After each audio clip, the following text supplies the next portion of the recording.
visuellement la localisation des documents plutôt que de le présenter sous la forme de liste. Donc, l'idée, c'est que ça soit parlant tout de suite visuellement. Donc, on voit où les documents ont été réalisés et notamment où les données ont été produites, à quel endroit. Donc, là, toute l'enquête a été faite en France et on voit qu'il y a certaines régions, notamment au centre de la France ou dans l'Est, où il y a eu pas mal d'entretiens qui ont été réalisés et puis d'autres régions où il n'y a pas eu du tout d'entretiens qui ont été réalisés. Donc, ça peut donner une idée aussi, par exemple, de l'organisation du réseau des enquêteurs, des endroits où ils ont pu faire les entretiens. Donc, c'est une manière de le représenter visuellement assez rapidement. Et enfin, le dernier outil, c'est une frise chronologique qui permet de voir d'un seul coup d'œil l'étalement dans le temps du processus de recherche et éventuellement la succession ou la superposition des phases de recherche. Donc, par exemple, je vais faire une requête un peu plus haut. Je vais réinitialiser. Par exemple, je vais sélectionner uniquement les documents de collecte. Et donc, je veux voir comment ils se dispatchent sur la frise chronologique. Donc, je peux voir que la collecte s'est étalée sur plusieurs années et que le cœur de la collecte, c'est 1985, mais qu'il y a aussi eu de la collecte de documents, enfin de la réalisation d'entretiens, notamment en 84, en 83 et 82. Donc, je peux voir assez rapidement que ça s'est étalé sur 4 années. Donc, ça me donne une idée un peu générale voilà, de ce qui a été fait dans cette enquête.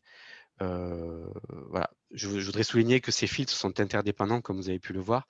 Toute action sur l'un se répercute automatiquement sur les autres.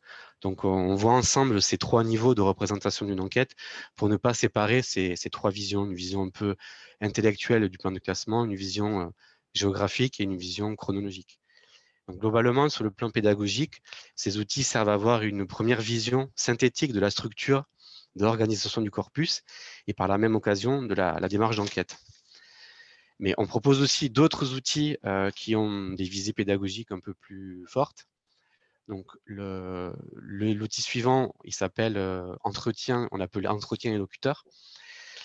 C'est un outil qui permet de passer de la conception d'une enquête comme un corpus de documents, donc ça c'est plutôt la vision archivistique ou documentaire, c'est celle que je viens de vous présenter, à une conception plutôt de sciences sociales, c'est-à-dire une enquête, ce sont des opérations de recherche qui sont menées à partir d'un échantillon d'individus qui sont interrogés ou observés dans des cadres divers. Et cet outil permet d'explorer le corpus qui est formé par ces individus. Et les explorations se font à partir d'un ensemble de filtres qui sont spécifiques à chaque enquête, donc soit des caractéristiques sociodémographiques qui décrivent les individus, le sexe, l'âge, etc., soit des catégories analytiques utilisées pour classifier les enquêtés, c'est-à-dire des typologies, par exemple, qui ont été utilisées par les chercheurs pour les catégoriser les individus. Alors, sur cette enquête-là, la formation des couples, il y a 100 entretiens. Les filtres, c'est le département dans lequel a été réalisé l'entretien. Donc là, ça représente le niveau géographique. L'enquêteur, il y en avait 3. Le sexe de l'enquêté, la catégorie socio-professionnelle de l'enquêté, celle de son conjoint, celle de son père et celle de son beau-père. Donc, ce genre d'outil permet d'appréhender les lignes de force de cet échantillon. Par exemple, dans ce corpus, est-ce qu'il y a des choses qui sont visibles grâce à ces filtres, mais qui ne sautaient pas aux yeux au départ? Alors, je n'ai pas le temps vraiment de vous faire la démonstration, parce que ça prenait trop de temps, mais ce que je peux vous dire, c'est ce qu'on peut voir à travers ce genre d'outil, c'est qu'il y a 32 entretiens avec des hommes et 68 avec des femmes. Et ce qu'on voit lorsqu'on filtre, c'est que, par exemple, Michel Boson lui-même a interrogé un peu plus d'hommes, 35%, alors que l'enquêtrice femme, Marie-Laurence Lamy, a interrogé proportionnellement plus de femmes que d'hommes, 80%, plus qu'il n'y en avait au final dans l'échantillon. Alors l'hypothèse qui pourrait surgir tout de suite, est-ce qu'il y a un effet de genre dans la relation d'enquête, avec donc une conséquence sur les aveux qui sont faits par les enquêtés, par exemple sur leur sexualité, puisque dans cette enquête, il est aussi question de sexualité. Et l'idée sous-jacente étant qu'on parle différemment de ces choses sensibles à un enquêteur du même sexe que soi-même qu'à un enquêteur du sexe opposé. Voilà, donc ce genre d'outil permet, par exemple, à des étudiants d'essayer de tordre un petit peu ce corpus-là et d'essayer de se poser des questions et de comprendre un petit peu ce qu'il y avait derrière une liste d'entretiens qu'on pourrait présenter à plat. L'autre usage possible, c'est de filtrer, tout simplement, pour repérer des entretiens qui intéressent plus spécifiquement l'enseignant ou l'étudiant. Par exemple, je m'intéresse uniquement aux enquêtés cadres qui ont un pair ouvrier. Donc là, par exemple, je vais sélectionner catégorie socio-professionnelle de l'enquêté, cadre et profession intellectuelle supérieure. Et ensuite, la profession du pair, je vais prendre ouvrier. Donc, il va me sortir trois résultats. Et donc, c'est ces 3 résultats que je vais pouvoir aller voir une fois que j'aurai demandé l'accès à l'enquête. Donc, je peux faire des filtres comme ça pour essayer de filtrer progressivement les entretiens qui pourraient m'intéresser dans le cadre d'une démarche spécifique. Par exemple, si je m'intéresse à la mobilité sociale ascendante des enquêtés. Voilà, donc ça, c'était pour cet outil-là. Et un dernier outil, c'est ce qu'on a un outil plus générique, en fait. On sort de l'enquête, d'une enquête en particulier pour aller sur une transversalité sur l'ensemble du catalogue d'enquête. Donc là, cet outil s'adresse plus à des enseignants pour qu'ils puissent très vite voir ce qui pourrait leur être utile pour leur cours avant de demander l'accès et de devoir faire un long travail d'appropriation. Parce qu'on peut s'imaginer que pour s'approprier une enquête comme celle-là, si on ne la connaît pas au départ, alors qu'il y a 477 documents, c'est quelque chose qui est assez long. Alors, cet outil fonctionne sur la base de catégories qui correspondent à de grandes questions d'enseignement des méthodes, notamment. Donc là, comme vous le voyez, c'est préparer son terrain, collecter les données, analyser les données, et ensuite des questions méthodologiques plus générales. Avec à chaque fois des sous-thèmes. Par exemple, pour collecter les données, il y a un sous-thème, mener des entretiens non directifs, puis semi-directifs, des entretiens collectifs, prendre des notes pendant l'entretien, ou faire de l'observation ethnographique. Donc, ça correspond à des enjeux pour lesquels il y a au moins 2 ou 3 enquêtes qui apportent des choses là-dessus. Alors, on peut sélectionner tout ou partie de notre catalogue, des enquêtes de notre catalogue. Alors là, je vais faire un petit test, je vais vous montrer comment ça fonctionne. Par exemple, je m'intéresse à mener des entretiens semi-directifs. Je cherche des ressources, en fait, dans les enquêtes du catalogue qui pourraient m'apporter des choses sur ce thème-là. Je vais sélectionner toutes les enquêtes du catalogue parce qu'a priori, je ne les connais pas, donc je n'ai pas de préférence particulière. Donc là, il va me sortir 9 résultats qui sont présentés enquête par enquête avec un petit texte explicatif à chaque fois et des indications de là où je peux trouver des informations intéressantes avec des liens éventuellement vers les documents spécifiques que je pourrais aller voir une fois que j'ai demandé l'accès, des documents plus intéressants que d'autres où je trouverai des ressources plus directement liées à ma requête.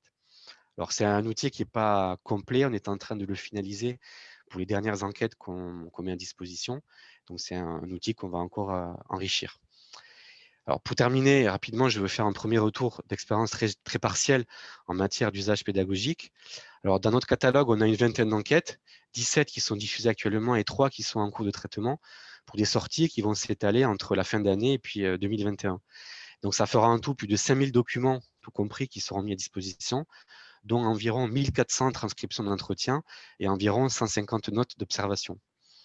Alors, ce catalogue, on a essayé de le diversifier le plus possible du point de vue des objets ou des thèmes de recherche, des méthodes d'enquête qui sont mises en œuvre, des types de données ou de matériaux qui sont collectés, des postures de recherche qui sont adoptées par les chercheurs ou des démarches d'analyse qui ont été privilégiées, etc., etc., afin d'avoir un panel diversifié de ressources pédagogiques qui puissent s'adresser au plus grand nombre.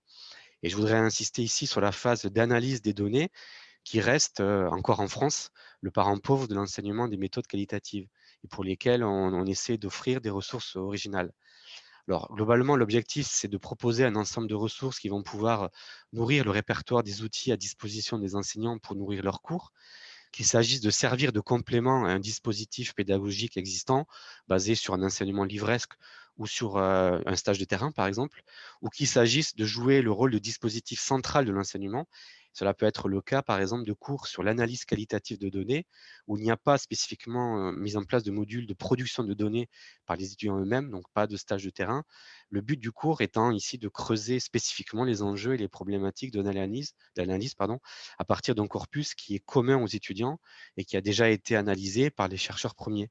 Et c'est ce qu'on a pu faire, par exemple, nous-mêmes à Sciences Po, dans le cadre d'un cours de master de sociologie qui était centré justement sur l'analyse à partir d'exemples d'enquêtes tirés du catalogue du Bicali. Alors, je ne serai pas en mesure de vous faire une restitution documentée de ces expériences d'enseignement et des usages qui sont faits de ces dispositifs par les enseignants et les étudiants. On n'en est pas encore là, même si on essaie de s'engager dans une étude un peu de la réception des usages de ces outils. Je vais juste vous donner quelques éléments indicatifs. Sur les 2 dernières années, en 2018 et 2019, chaque année, on a eu au moins 8 cours qui ont été, qui ont utilisé une partie, une ou plusieurs enquêtes de notre catalogue, qui représentaient à chaque fois au moins 150 étudiants. Alors ça peut donner l'impression que c'est peu, mais c'est un chiffre qui est en augmentation régulière, qui est d'abord lié à l'accroissement du catalogue. En 2018, on était encore à une dizaine d'enquêtes.